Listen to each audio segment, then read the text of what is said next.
Could Sydney one day have its own coral reef?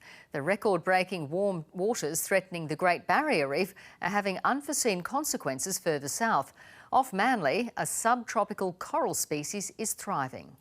Just 10 kilometres from Sydney's CBD, in the turquoise waters of Manley's Shelley Beach, scientists are in search of tropical fish. The last few years that we've been looking, we've seen massive changes offshore and inshore in terms of the tropical arrivals. Tropical fish like the Sergeant Major and the dusky butterfly fish are calling the harbour city home.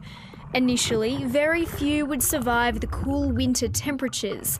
Now they're pulling through. We've seen over 100 species arriving here, and probably 5 or 6 of them are the key ones so far that have managed to last till the next year. Since 1920, Sydney's winter waters have increased by 1.5 degrees.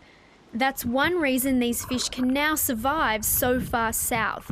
The other is their coral homes are spreading. We've been quite excited to see a proliferation of a subtropical coral. It's a true reef coral. Just 50 metres from the shore, large sheets of Pocelopora coral are growing, a discovery first made in 2015. The first few sort of colonies that I found were relatively small. They'd be smaller than a football. Now the coral stretches more than 25 metres. I think after several years of studying it, starting to wonder what the implications may be.